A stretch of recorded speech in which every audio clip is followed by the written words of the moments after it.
దేవుని వాక్యాన్ని చదువుకుందాం. ఈరోజు వాక్యాంశంగా కీర్తన గ్రంథం 108వ కీర్తన 11వ చరణాన్ని చదువుకుందాం. If you have Bible please turn with me to Psalm 108 and let us read verse 13. 13వ వచనం.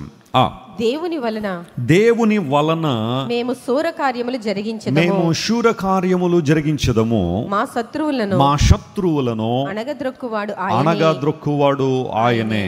అందరూ ఈ మాట నాతో చెప్పండి. దేవుని వలన మేము శూర కార్యములను జరిగించదము, మా శత్రువులను అణగద్రొక్కువాడు ఆయనే. దావీదు మహారాజు రాసిన కీర్తనలో ఒక అద్భుతమైన అంశం ఇది. దేవుని వలన మేము శూర కార్యములు జరిగించదాం. ఇంగ్లీష్లో వాలియంట్లీ అనే పదం వాడాడు. శూర కార్యములు అన్న చోట వాలియంట్లీ అనే పదం అక్కడ వాడబడింది. దానికి హిబ్రూలో కయీల్ అనే పదాన్ని వాడారు. కయీల్ అనే పదానికి తెలుగులో మనం అర్థాలు చెప్పుకోవాలంటే we do things with courage, ధైర్యముతో దేవుని కార్యాలు జరిగిస్తాము. మైటీలీ, పవర్ఫుల్, శక్తివంతమైన కార్యాలు జరిగిస్తాము అని వాటికి అర్థంగా మనం చెప్పుకోవచ్చు. దేవుని వలన ఆ మాట లేకుండా గనక, దేవుని వలన అనే పదం లేకుండా మేము శూర కార్యాలు చేస్తాము, మేము గొప్ప కార్యాలు చేస్తాము, మేము శక్తిగల కార్యాలు చేస్తాము అంటే మన వల్ల జరిగే పని కాదు. క్రైస్తవ జీవితం అనేది ఒక ఇండిపెండెంట్ లైఫ్ కాదు. ఏమంటే క్రైస్తవ జీవితం ఇండిపెండెంట్ లైఫా? ఖచ్చితంగా కాదు. It's all about depending on God. దేవుని మీద ఆధారపడే జీవితం క్రైస్తవ జీవితం. లోకస్తులు ఏమంటారంటే నీవు అనుకుంటే ఏదైనా సాధిస్తావు, నువ్వు తలచుకుంటే ఏదైనా సాధించవచ్చు, ముందు నువ్వు అనుకో, ముందు నువ్వు నిలబడు, నువ్వు ఏదైనా సాధించగలవని లోకం కొన్నిసార్లు లోక సంబంధమైన జ్ఞానం కలిగిన వారు మనల్ని ప్రోత్సహించాలని, మోటివేట్ చేయాలని ప్రయత్నం చేస్తారు. కానీ క్రైస్తవ జీవితం అలాంటిది కాదు. అఫ్కోర్స్ మనకు సెల్ఫ్ కాన్ఫిడెన్స్ ఉండాలా, మనం ఏదైనా చేయగలము అన్న కాన్ఫిడెన్స్ ఉండటం తప్పు కాదు. కానీ దానికి మనం జత చేయాల్సిన ఒక మాట ఏంటో తెలుసా? ఇది దేవుని వలన మాత్రమే సాధ్యము, ఇది దేవుని వలన మాత్రమే జరుగుతుంది.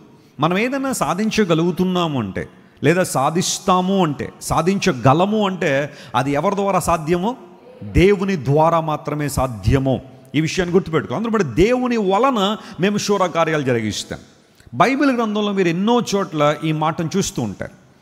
దేవుని చేతుల్లో బలంగా వాడబడిన ఏ వ్యక్తి అయినా, దేవుని కొరకు నమ్మకంగా జీవించిన ఏ వ్యక్తి అయినా, లేదా దేవుని చేతుల్లో అసాధారణ కార్యాలు జరిగించిన ఏ గొప్ప వ్యక్తి అయినా మీరు చూడండి, వారు ఎప్పుడు కూడా నా శక్తి వలన, నా జ్ఞానం వలన, నా సామర్థ్యం వలన ఈ కార్యం జరిగిందని ఎప్పుడు చెప్పలేరు. అందరూ చెప్పిన మాట ఏంటంటే దేవుని వలన, దేవుని చేత, దేవుని ద్వారా ఈ కార్యం జరిగిందని వారందరూ కూడా ఒప్పుకోక తప్పలేదు. ఎందుకోసం అంటే దేవునితో మాత్రమే సమస్తము సాధ్యము అని లేఖనాలు సెలవిస్తున్నాయి. బహుశా ఈ ఉదయకాల సమయంలో దేవుని సందుకు వచ్చిన నీవు ఏదైనా ఒక పోరాటంలో ఉన్నావేమో. అది ఆత్మ సంబంధన పోరాటం కావచ్చు, మానసికమైన సంఘర్షణ కావచ్చు, శారీరకమైన పోరాటం ఏదైనా కావచ్చు. బహుశా ఏదైనా పోరాటంలో నువ్వు ఉన్నావేమో. ఈ పోరాటంలో నువ్వు విజయం సాధించాలంటే, శూర కార్యాలు జరిగించాలంటే దేవుని వలన మాత్రమే సాధ్యము అనే విషయాన్ని గుర్తుపెట్టుకుని ఆయన మీద ఆధారపడినప్పుడు ఖచ్చితంగా దేవుడు నీ జీవితంలో మేలు చేస్తాడు. ఈరోజు నేను ఆ అంశాన్ని కొంచెం లోతుగా ధ్యానం చేసి నా అంశాన్ని ముగిస్తాను. ప్రతి ఒక్కరు జాగ్రత్తగా దేవుని వాక్యాన్ని పరిశీలించండి. దేవుని వలన మనం పొందుకున్న అద్భుతాలు ఏంటి, లేదా దేవుని వలన ఏమి సాధ్యము, ఎలాంటి సంగతులు సాధ్యము, దేవుని వలన మనకు అనుగ్రహించబడిన ఆశీర్వాదాలు ఏంటో ఈరోజున బైబిల్లోంచి కొన్నిటిని నేను తెలియజేసి నా విషయాన్ని ముగింపులో తీసుకొస్తాను. మొదటి మాట, అపోస్తలుడైన పౌలు తెస్సలోనిక సంఘానికి రాసిన పత్రికలో మనం చూడొచ్చు. తెస్సలోనిక పత్రిక, మొదటి పత్రిక 1వ అధ్యాయం దగ్గరికి రండి. దానిలో పౌలు మహాశయుడు రాసిన ఒక మాటను మీకు నేను పరిచయం చేయాలని కోరుతున్నాను. తెస్సలోనికీయులకు రాసిన మొదటి పత్రిక 1వ అధ్యాయం 4వ వచనాన్ని మనం చదువుకుందాం. దానిలో ఈ మాట రాయబడింది. ఏలయనగా దేవుని వలన ప్రేమించబడిన సహోదరులారా. స్తోత్రం చెప్పండి, హల్లెలూయా. మొదటి మాట ఇక్కడ మనం చూస్తున్నాం చూడండి. దేవుని వలన మీరేం చేయబడ్డారు? ప్రేమించబడ్డారు. మీ ప్రక్కవారికి తిరిగి మాట చెప్పండి, మీరు దేవుని వలన ప్రేమించబడ్డారని చెప్పండి. మనకున్న సగం సమస్యలన్నీ పోతాయి ఒక్క మాట మనం జాగ్రత్త పెట్టుకోగలిగితే. ఈ ఒక్క మాట మనం అర్థం చేసుకోగలిగితే మనం ఎదుర్కొంటున్న సగం బాధలు పోయినట్టే. ఎందుకోసం అంటే ఈ రోజుల్లో ప్రేమ కోసం, నిజమైన ప్రేమ కోసం చాలామంది ఉవ్విళ్ళూరుతున్న రోజుల్లో మనం ఉన్నాం. ఎక్కువ సమస్యలు ఎక్కడొస్తున్నాయి, లేదా ఎక్కువ బాధలు ఎక్కడి నుండి వస్తున్నాయి అంటే, వారు నన్ను ప్రేమించట్లేదు, నా భర్త నన్ను ప్రేమించట్లేదు, నా భార్య నన్ను ప్రేమించట్లేదు, నా పిల్లలు నన్ను ప్రేమించట్లేదు, లేదా తోటి విశ్వాసులు నా పట్ల సరిగా లేరు, నా మీద కన్సర్న్ చూపించట్లేదు అని చాలామంది ఈ బాధలే ఎక్కువ అవుతున్న రోజుల్లో మనం ఉన్నప్పుడు, వాటిని జయించాలంటే, సునాయాసంగా జయించాలంటే అన్నిటికన్నా ప్రాముఖ్యంగా, అందరికన్నా ప్రాముఖ్యంగా మనం ఎవరి ద్వారా ప్రేమించబడాలి? దేవుని ద్వారా ప్రేమించబడుచున్నాము అనే విషయాన్ని మన మనసులో ఎప్పుడు పెట్టుకోవాలి. We are loved by God. ప్రతి ఉదయాన్నే లేచిన తర్వాత మనతో మనం మాట్లాడుకునే అవకాశం కనుక వస్తే మొట్టమొదటి మాట ఏమై ఉండాలో తెలుసా? నిన్ను యేసయ్య ఏం చేస్తున్నాడు? ప్రేమిస్తున్నాడు. God loves you. John Wesley, you are loved by God. నువ్వు దేవుని చేత ప్రేమించబడుచున్నావు, ప్రేమించబడ్డావు అనే మాట మనం ప్రాసెస్ చేసుకోగలిగితే, అర్థం చేసుకోగలిగితే అంతకన్నా ఆశీర్వాదం మరొకటి లేదు. తెస్సలోనిక అనే ప్రాంతంలో ఉన్న సంఘానికి ఉత్తరం రాస్తూ మీరు దేవుని ద్వారా ప్రేమించబడ్డారు అనే మాట అక్కడ రాశాడు పౌలు మహాశయుడు. తెస్సలోనిక అనే ప్రాంతం ప్రియులారా, ఒక మాటలో చెప్పాలంటే ఎక్కువగా అన్య జనాంగం నివసించిన ప్రాంతం అది.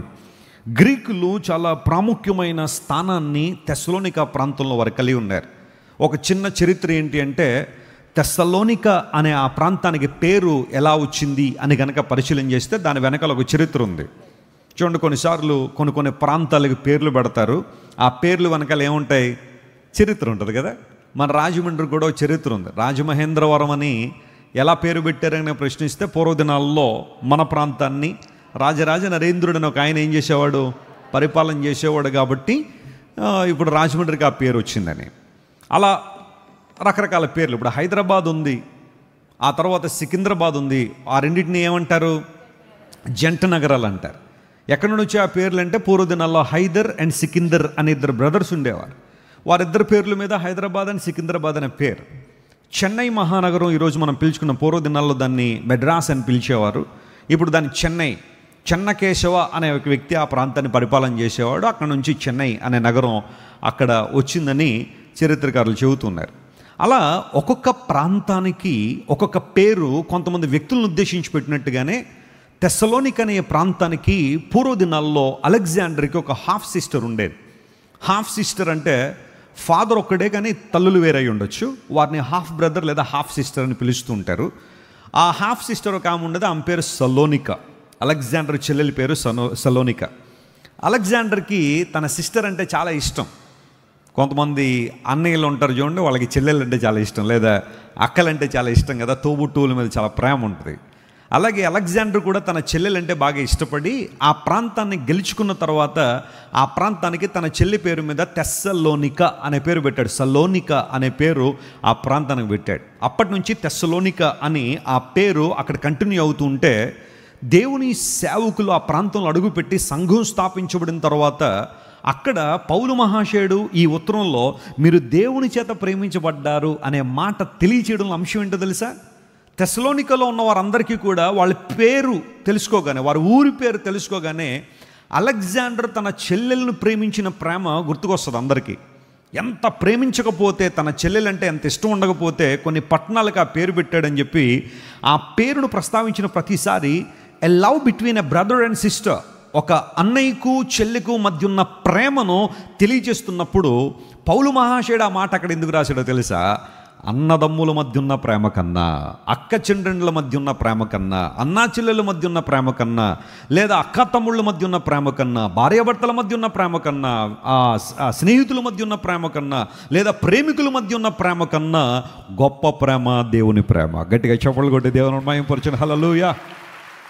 ఆ ప్రేమకు మీ జీవితాలు మీరు కనెక్ట్ చేసుకోగలిగితే, if you can connect your life to that love, you will be succeeded in everything. అన్ని విషయాల్లో మీరు ఉత్తీర్ణత సాధిస్తారు, అన్ని విషయాల్లో జయం పొందుతారు. అందును బట్టి మీరు దేవుని చేత ప్రేమించబడ్డారు అనే మాట అక్కడ రాశాడు. యేసు ప్రభు వారి లోకంలో ఉన్న కాలంలో ఆయన 30 సంవత్సరాలు తండ్రి దగ్గర పరిచర్య చేశారు. అంటే తండ్రిగా పిలువబడిన యోసేపు దగ్గర ఆయన ఉన్నాడు. యోసేపుని ఫాస్టర్ ఫాదర్ అంటారు. ఫాస్టర్ ఫాదర్ అంటే యేసు ప్రభుని పెంచిన తండ్రి. కన్న తండ్రి అయితే కాదు కదా, ఎందుకంటే యేసు ప్రభు కన్యక గర్భాన జన్మించాడు. అయితే అప్పటికి యోసేపుకి మరియమ్మ గారికి ప్రధానమైతే జరిగింది, బెట్రోతలు అయితే జరిగింది. ఆ బెట్రోతలకి జరిగిన తర్వాత వివాహానికి ఒక 1 year టైం తీసుకునేవారు పూర్వదినాల్లో. అంటే యోసేపు కేవలం పెంచిన తండ్రి మాత్రమే, కన్న తండ్రి అయితే కాదు. But still Jesus obey to his earthly foster father. Yosepu దగ్గరుండి పరిచర్య చేశారు. 30 సంవత్సరాల తర్వాత యేసు ప్రభువు వారు బాప్తిజం తీసుకుని ఆయన తన పరిచర్య ప్రారంభించినట్టుగా లేఖనాల్లో మనం చూస్తున్నాం. అయితే యేసు ప్రభువు వారు బాప్తిస్మం తీసుకుంటున్న ఆ సమయంలో బాప్తిస్మిచ్చి యోహాను అనేక మందికి బాప్తిస్మం ఇస్తున్నాడు.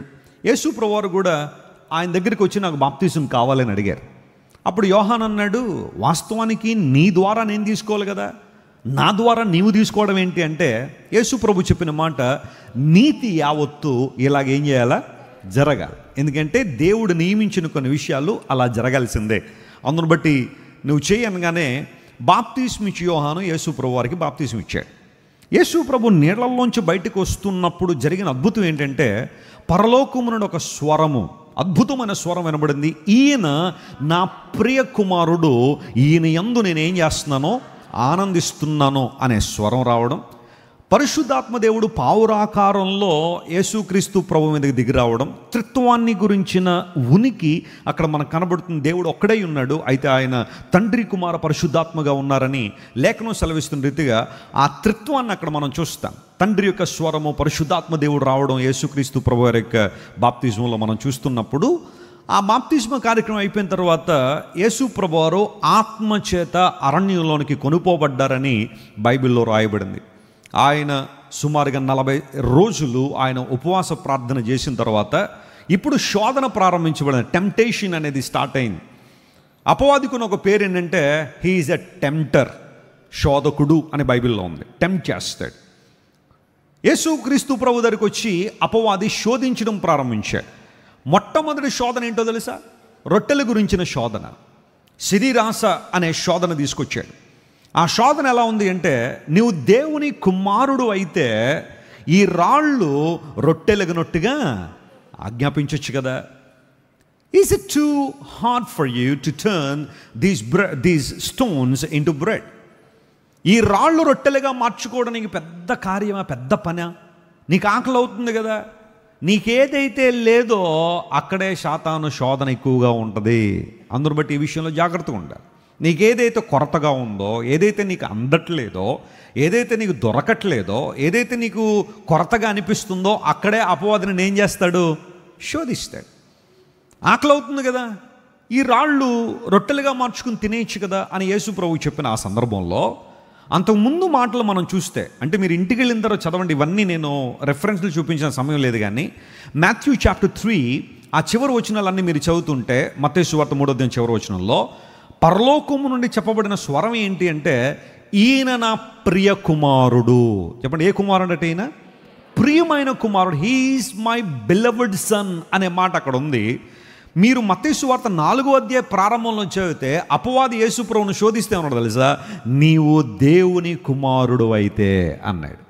అక్కడ వినబడిన స్వరం ఏంటి? నా ప్రియ కుమారుడు అనే మాట. ఎక్కడ వినబడుతున్న స్వరం ఏంటి? నువ్వు కేవలం కుమారుడువే, కానీ ప్రియము అనే మాటను అపవాది ఏం చేశాడు? తీసేశాడు. ప్రియము అనే మాట, బిలవడ్ అనే మాట తీసేసి, you are just an ordinary son of God, నువ్వు కేవలం సామాన్యమైన కుమారుడు మాత్రమే. ప్రియ అనే మాట, ప్రియమైన అనే మాట తీసేశాడు.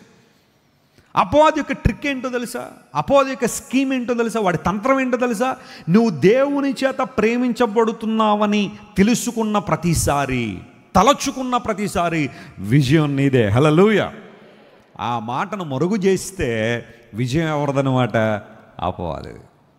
అందును బట్టి ఆ సందర్భాల్లో అపవాది మనకు చెప్పే మాటలు ఏంటో తెలుసా? సేవకులు అలా చెప్తారు, కానీ దేవుడు ఎందుకు నిన్ను ప్రేమిస్తాడు? నిన్ను ప్రేమిస్తే నీకు ఇంకా ఎందుకు ఉద్యోగం రాలేదు? నిన్ను ప్రేమిస్తే ఎందుకు నీకు ఇంకా వివాహం జరగలేదు? దేవుడు నిన్ను ప్రేమిస్తే ఇంకా ఎందుకు 7 సంవత్సరాలు పిల్లలు పుట్టలేదు నీకు? దేవుడిని ప్రేమిస్తే మీ ఇంటి పక్కలు చూడు, 3 నెలల్లో 3 స్లాబ్లు వేసారు, నువ్వు ఇంకా గుడిసెలోనే ఉన్నావు నువ్వు అని చాలాసార్లు అపవాది వచ్చి మనల్ని శోధించడానికి కారణం ఏంటో తెలుసా? నీవు దేవునికి ప్రియమైన వాడు కాదు, ప్రియమైన దానవు కాదని ప్రతిసారి నీ పరిస్థితులను బట్టి నొక్కి ఒక్కానించడం ద్వారా నిన్ను బలహీనపరచాలనే అపవాదక ఆలోచన. Listen to me my friend, the Bible says you are loved by God. నువ్వు దేవుని చేత ఏం చేయబడ్డావు? ప్రేమించబడు. దేవుని ప్రేమ ఎంత విచిత్రమైంది అంటే, ఏమంటే దేవుని ప్రేమ ఎలాంటిదట? చిత్రమైన ప్రేమ. ఎంత చిత్రమైంది అంటే, దేవుడు లోకమును ఎంతో ప్రేమించాడు. ఎట్టి స్థితిలో ఉన్నప్పుడు ప్రేమించాడంటే, పౌలు మహాశయుడు రాస్తూ అంటాడు, మనం ఇంకనూ బలహీనులమై ఉండగానే, మనం ఇంకనూ శత్రువులమై ఉండగానే, మనం ఇంకనూ పాపులమై ఉండగానే క్రీస్తు యుక్త కాలమును మన కోసం ఏం చేశాడు? ఆయన చనిపోయాడట. ఆయన తన ప్రాణాన్నే మన కోసం ఇచ్చేశాడు. ప్రాణప్రదంగా మనల్ని ప్రేమించిన దేవుని ప్రేమ ఎంత ఉన్నతమైంది మీరు ఆలోచించేయండి. ఇక్కడ దైవజనుడు మాట్లాడుతూ, మేము దేవుని వలన శూరకార్యాలు జరిగిస్తాం. ఎందుకు అంటే, దేవుని వలన మేము ఏం చేయబడుతున్నాం? ప్రేమించబడుతున్నాం. ఒకవేళ ఇంతవరకు లోక ప్రేమలు వెంబడబడి నీ జీవితాన్ని అంతా పాడు చేసుకున్నావేమో, లోక ప్రేమలు వెంబడబడి నీ జీవితం అంతా నాశనం చేసుకున్నావేమో, లోక ప్రేమలు వెంబడబడి నిరాశ నిస్పృహలకు గురై ఇబ్బందులు పడుతున్నావేమో, can you come to Jesus and experience his love? ఆయన ప్రేమ, దివ్యమైన ప్రేమ, స్వచ్ఛమైన దేవుని ప్రేమను నువ్వు అర్థం చేసుకోగలిగితే అంతకన్నా ఆశీర్వాదం మరొకటి లేదు. ఇది బైబిల్ సెలవిస్తున్న మొదటి మాట. ఎందుకు మేము దేవుని వలన శూరకార్యాలు జరిగిస్తాము అంటే, మేము దేవుని వలన ఏం చేయబడుతున్నాం? ప్రేమించబడుతున్నాం అనే మాట అక్కడ రాశాడు.